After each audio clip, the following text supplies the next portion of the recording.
for involute of a circle. So let us consider this is the point P.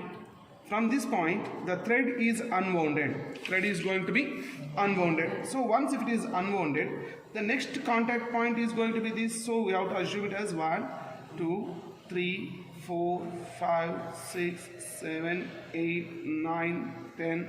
This is 11. Now in order to know what is the length we have to consider for drawing the arcs. For one complete revolution of the involute, we have to consider the thread length of, from here to here, this is the thread length of 2 pi r. How much it is? 2 pi r. Why it is 2 pi r? Because it is the circumference of a circle. So once if it is unwounded, so we required how much length of the thread? 2 pi r length. So this one is going to be considered as 2 pi r.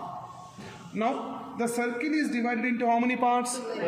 12 parts. Therefore this line should be divided into 12 parts. So divide this line into 12 equal parts. How it is? By using acute angle line procedure. So draw one acute angle line here. Mark 12 points over here. 1, 2, 3, 4. Now we have to, after dividing it into 12 parts, give the numbers as 1, 2, 3, 4, 5, 6, 7, 8, 9, 10, 11, and this is 12. So after dividing the this thread length into 12 equal parts and circle into 12 equal parts, draw the tangents.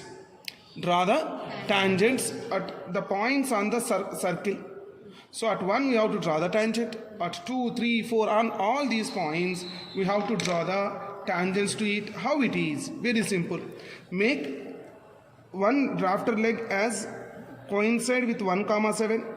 Tighten this. So at 1 you try to draw the tangent like this. Immediately at 7 also you try to draw on the other side. So immediately you can able to complete 2 at a time. Next, for 2, this is for 2, 8. Make the drafter parallel to it. Draw the tangent at 2 one side. At 8 it is on the other side. Next one is for 3. 3 and 9. At 3, this is the tangent at 3. And this is the tangent for the involute at 9. Similarly 4, 10. So at 4, this is the line tangent here. This is for 10. Now for 5, 11, this is the 5, 11. So at 5 we have to draw the line in this direction here. At 11 we have to draw the line here. So this is for 11. And at 12 is already there, but only we have to draw at the 6. Only we have to draw at the 6. So these are the lines we have to draw it. So once if you draw the tangent at all the points, next what we have to do? Take P1 as radius. What is the radius? P1. P1 as radius, 1 as center. Draw the arc. Draw the arc. Don't draw the curve, just you have to simply draw the arc only. Next, P2 as radius.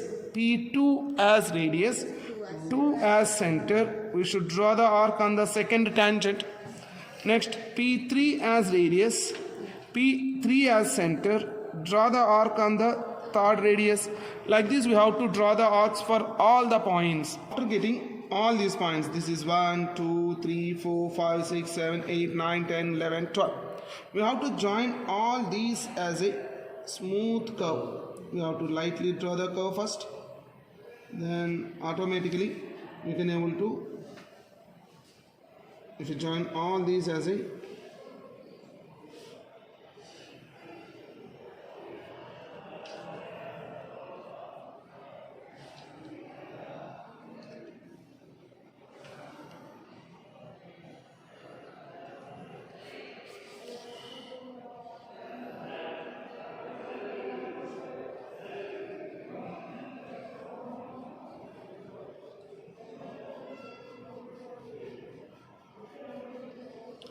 smooth curve, if you draw it, this is the required involute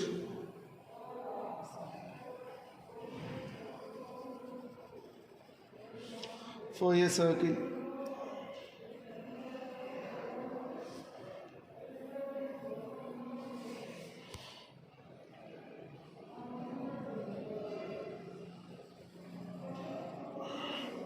So this is the involute for the circle. But here we have to mention the radius or diameter of this particular involute. So how we have to draw it? So take any one diameter line, extend it. This is called leader line. Then draw it as a horizontal here. This is a dimension line. Now here, in order to know it is a diameter is given, it is one arrowhead. Here another arrowhead we have to place it. And once it is a diameter, we have to show the symbol 5. So in this problem, it is going to be 50. That's why I am going to write 50. Automatically here, 2 pi r for this 50 diameter, we are going to get 157. So this is the way how we have to do it. Next, we will go ahead with how to draw the tangent and normal to the involute. Let's consider how to draw a tangent and normal at a distance of 120 from the center of the circle. So first of all we have to take 120 as radius. So 0 to 120 as radius. So we have to take 120 as radius. Center of the circle as center. Draw the arc. We are going to get it here, sir. We are going to get the point here.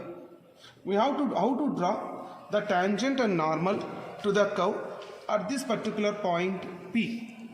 First step is join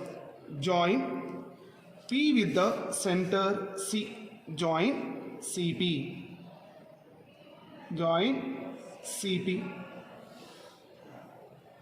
Clear?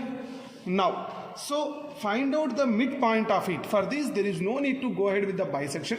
Approximately you try to place it. It is how much distance you gave? 120. This is 120. At 60, it is going to be the center. 60, it is going to be the center. Now, this particular point, center, CN, you may assume. This is for CN. Okay? Or CP, tangent for center for the point P. CP as center. CP to P as radius. CPP as radius. Actually, we have to draw the quarter circle, but it is not required. Actually, most of the cases in the textbooks they will inform to draw a quarter circle like this, but it is not required. Just you draw the arc on the circle. This is the point. Some people will have a doubt, sir, whether I have to consider this point or this point. So it touches here one point, here another point. Among these two, which is correct? First one is correct or second one is correct? First one. Why it is first one? Because, sir, this point is in between P9 and P10. P9 and P10. So you are going to get a point 1 on 9 to 10. Another point on 4 to 5. So 4 to 5 is wrong. Therefore, in between P10. So this particular point, wherever it touches, assume it as small n. Join n with P. Join n with P with the drafter only, because this is going to give the normal. So tighten this. So 2 centimeters on both the sides of it, it should be dark. Remaining should be light. This is your normal n dash. N dash. So what I have to do next? If you draw the perpendicular to this line at P, you are going to get the tangent T dash. This is the way how we have to get the tangent and normal to the involute.